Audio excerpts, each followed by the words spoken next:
Welcome, welcome, welcome, welcome. Happy, what is it, Thursday? Happy Thursday, happy Friday, happy Black History Month. So glad to be on live again with you guys again in the month of February. I hope you had a good time. Everybody's been safe, healthy, and successful in the last 30 days since we last talked. So, I am here to talk today about the beauty of compound interest, how it can work for you and against you. It's one of my favorite things to talk about. So, I hope everyone enjoys this today. I am on, hey, Coach K, how are you? How you doing? I'm on Instagram, Facebook, and YouTube all at the same time. So bear with me if I'm not, I'm looking at two different screens. But my name is, just to introduce myself, my name is Kalita Farver. I am a wealth coach. I assist people with building wealth strategies, and also with business strategies, successful business strategies for behind the scenes. So today we're talking about personal finance, and even this can even be something as much as finance in your business. Um, you can use compound interest for every area of your life. You can use it in business, you can use it in personal life. So first, I want to talk about compound interest. Compound interest is what makes people a lot of money. That's what the 401k is built on. You put your money in, you continue to add money to your 401k every day, and you will earn great interest. So after 20 or 30 years, you'll earn interest. So that's great. However, you can earn it quicker than that, especially if you have the right investment strategies. But you can earn compound interest. That's the whole compound interest, the whole 401k basis. It's just compounding interest over a 20, 30-year period at about a 10% interest rate, and eventually continue to add money and compounding interest, you'll have a sizable amount to retire with. Well, that's the basis of compound interest. Now, compound interest also applies to our homes, our cars, our credit cards, our bank accounts, a lot of things, because what they do is they charge us an interest rate. So the interest rate that we are charged in our accounts, say you have a car, you're leasing a car, you're renting out, owning a car to buy it, you're charged a 10% interest rate to buy the car over a 6-year time span. Well, the first 10 years, if the car is $20,000, that's $2,000 additional money that has been taken out of your pocket and put into the pocket of the lender. So they're compounding their interest on their behalf. So they're actually taking your money and then building their portfolio. That's exactly the premise of the compound interest against you. So when you think of everything that you spend on, especially like a car and a house, a car, after 5 years, you might pay the car down $2,000, so it's $1,800 the next year, and so on and so forth. You may essentially end up paying extra $6,000-$7,000 for a $20,000 car that is now depreciated in value. So you kind of really lost both ways, because people always think about the depreciating value of buying a new car, but they don't think about the compound interest that is also associated with financing the new car. So you kind of hit with a double whammy. Now the car is not as valuable as when you purchased it, and also that car has, you paid extra interest on the financing of that car. And it's similar, the same situation with the house. And they make, they have the loan officers, put this on a sheet, a loan estimate is what they call it. They tell you how much you're paying for a house. So if you buy $100,000 house, I mean, I know that's hard to find nowadays, but just for example, if you buy $100,000 house, you end up spending $300,000 in over the course of 30 years. If you pay each minimum payment over 30 years, you'll end up spending $300,000 for that same house. So that's why some people say make a payment or two extra on your property, because then that shortens the time significantly, because those extra payments, especially if you make sure they're for principal only, they are directly towards the principal, and that principal payment can then cut the interest down significantly. So that's an option people use. I wouldn't say it's wrong to finance a house, because most houses, I say that with quotations, they increase in value. So you'll buy a house for $100,000. Maybe the neighborhood is building up. Now you're paying it down. You get a little bit of equity. Now the house is worth $150,000. Well, you have increased your value, even though you're still paying the interest. So that's the difference in a house. So it kind of works for you and against you, but it works better for you if you make those extra or additional payments, such as that. Renting, you're just paying a premium, and there's no, you don't get anything else from renting. So that's just it. The $1,000, if you pay $1,000 a month, $12,000 a year, that's just it. You're paying for the use and experience. It's just like buying buying a dinner. There, you leave, you have nothing at the end of it. So, although renting is not bad, because who knows, sometimes, in certain circumstances, you don't want to stay. You're not sure if you want to stay there. You don't want to commit to it. That's fine. Although you can always buy a house, and if you decide you don't want to commit to it, you can always rent it out, because the rental properties are, the rental market is great. So, especially for houses. Well, here in Michigan it is. I don't know everywhere else, but a rental property will generate additional passive income. And then there's some tax benefits to that as well, with rental income. So it's taxed a little differently than anything besides hourly wage. It has tax benefits. So I would just put that out there. But that's something that you could do for that. So though, I'm just, getting creative with the things. And then we're going to talk about credit card interest. So credit card interest is what gets everyone the most, because at the time when we are impulsive shopping and we have to have this purse, this $300 purse. We have to have this Michael Kors purse or whatever kind of purse. We just have to have it, and we don't have the cash. So we finance it. Oh, I'll pay it later. Well, if you continue to make the minimum payments on that purse at a 25% interest rate, you can end up spending $1,000 on that purse, and really in a quick time, because you're thinking it's 25% per year. So they're only going to ask you to pay $25 or something like that. So most of that is going to be interest. And that's what gets us with the credit cards.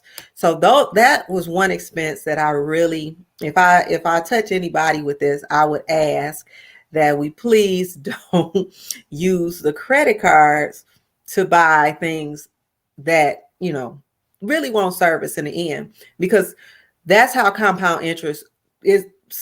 It's like it walks away quietly. As one of my business coaches, they say, or my personal wealth coach, she says, people say money talks. She said, no, it doesn't. It walks away from you without a sound. And that's exactly what when the compound interest works against you, it just walks away without a sound. You've agreed, you volunteered to pay for it. You have what you want, you're enjoying it, but in the end, it's not serving to your wealth benefit, like generating wealth. It's become a liability. Now you have to continue to work the job. Your financial freedom is slowly slipping away. And now you have this bill. So you become like controlled basically by the bill. So that's how compound interest works against us. Now, the way compound interest works for you is that you make an investment. You could take $40, and I've mentioned things like I put Hermes, and it's so funny that I talked about Hermes on my last live, and Hermes actually teamed up with Jay-Z. Well, it's Louis Vuitton, Moet, and I think it's either Hennessy, maybe it's not Hermes. The H is for Hennessy or Hermes. I'm trying to think, I can't remember. But LMVH owns those labels. They own Louis Vuitton, they own Moet, and I think Hennessy or Hermes. I really believe it's Hermes, which are all great brands. And what you do is you can buy into those stocks. They were $40 last month, but once they teamed up with Jay-Z, that $40 stock could now be worth $50, $60, who knows? I don't know. I haven't checked it. But now, once with that small investment, you've compounded interest. You've made your money has worked for you while you're doing other things. So now your money is working for you, and you just have to keep making those repeat decisions over and over again, and eventually your money will be working for you. So your money will actually work in your favor. And I think a lot of people believe that you have to start with a lot of money to do this. Oops. Uh-oh. Oh, excuse me. I got a call in the middle of my Instagram. Okay, let me turn it off here too. It's my business line. Business has been booming today. Okay, so I do apologize for the interruption. Now, looks like they were going to try to call it that. But what you want to do is you want to keep making decisions that compound interest in your for your benefit. So if you hear of a company, like you like a company, you always support it, you always buy from it. You want to invest in it, just like if you own if you own an Apple phone, you may want to get an Apple stock. Now, Apple is creme de la creme, is the top of the food chain. There's more inexpensive stocks, but like a Fitbit, I don't think Fitbit is expensive. I think Fitbit maybe $15, $20. Maybe, at least the last time I checked. I haven't checked in a while. So you want to, maybe if you wear a Fitbit every day, okay, what is Fitbit doing? Go look up, see what the news is about Fitbit, how their stock has been performing. It might be something you want to invest in. If you wear the Fitbit and you love it and you see them growing and innovating, then you might want to invest. Now I do want to say, I am not a financial advisor, and this is not financial advice, because I'm not licensed to do so. But this is just an ideal example for education. I just want to kind of throw ideas out there as to examples of how it's just small things. So that $20, if we don't buy that bag and we don't charge that bag, because you can buy the bag, maybe you just save the money for it, or you find some way, maybe you can sell dinners, or people love your cake, so you say, hey, I'm selling cakes for the next, and you can get the money for the bag. Nobody's saying don't get the bag, just don't finance it, right? So once you could take that money you're going to use to finance it, and then that $20 you're going to pay an interest, and now you put it on one of those stocks, and you let that stock compound interest over time, and eventually it'll continue to grow. It just grows, especially in great companies. Now, if you don't know what you're doing, have any education, you definitely want to talk to a financial advisor, or you can join in. People have investment clubs, or they give stock tips and things like that. That's something I've been playing with, is an investment club. Excuse me for that. But I think I'm a cryptocurrency type of person. I am going to explore more in the altcoins as well, but I am going to be doing a few stocks coming up soon. So we've heard all the news with the GameStop, how people invested and it ran up 300%. Well, those are just great examples of things that you can do, that you can do to keep your portfolio growing. You want to keep your wealth generating. And that's how I say, it's all about the small little steps. It's hey Tiffany, how are you? Hi, thanks for joining me. It's all about the small little steps that you take every day. Every single little step is going to be the decision that's going to help you build your wealth. So one thing that I really would like to, say, hey, I hope you're having a good day. But everything that we want to say here is that, just take it in small steps. You don't have to get $1,000 to invest in the stock. Robinhood is a great app. You can literally take $20 and put in the stock market and buy one stock. They won't even give you a minimum. And that's just a way you can start to turn, just to commit to some kind of investment. It could be anything, just very, very simple things to do. And over the course of a couple of years, then you'll see your wealth has built and generated, and instead of having a negative net worth like many of us do, we'll have positive net worth, because that's what I'm working on as well. I try to have, I'm investing heavily in some things. I do invest. I'm a Bitcoin lover. I'm a Bitcoin fan, even though I'm not giving it financial advice. I've always been a Bitcoin fan, well, at least for the last 3 years or 4 years now. And Bitcoin has done me right. It's done very well for me. So I do appreciate it. But I always have something, you want to continue to invest. So at that negative net worth, we are always investing in cars and clothes and things like that, or charging clothes, or we got to have this latest thing. Amazon has this ice maker, which I don't even use this ice maker that much. So I'm guilty of it too. I'm not perfect, but that's $100 I could have put on something else, but I didn't charge it, because that's the thing. You paid $100 and then you charge it on your credit card. Now you're paying interest, and they're slowly slipping. They're decreasing your net worth slowly but surely, each and every payment. So that's the one thing that we can change right away, is just to stop using the credit card for things that we don't need right away. Like, just take a time and say, hey, you know what, I want to buy this dress, but let me go sit and let me think about it. I'm going to think about it for 24 hours. If I really want this dress in 24 hours, I'll purchase it on my credit card. If you can't do it with cash, stop and think about if it's worth it. Okay, is it worth paying 25%, 25% interest, 10%, whatever your credit card balance is it worth it? And after you sleep on it, you may say, no, it's not worth it, so I'm not going to buy it. And then once you do that, those kind of decisions eventually lead to the ultimate goal, which is financial freedom, which is different for everybody. So that's what I want to talk about today. I appreciate you coming on, watching, joining. What I do want to say is I am a wealth coach, and I would love to work with you right now. I do have my coachings free up until about April, and then they're going to be a charge per coaching session.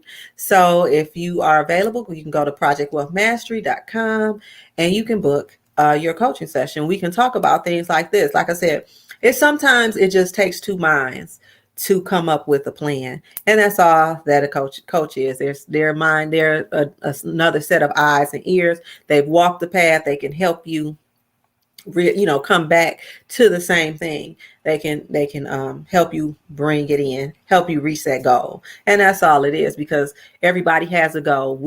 Some of us all, want to leave our jobs, but like I said, we're letting compound interest work against us and not for us. And that's the thing that really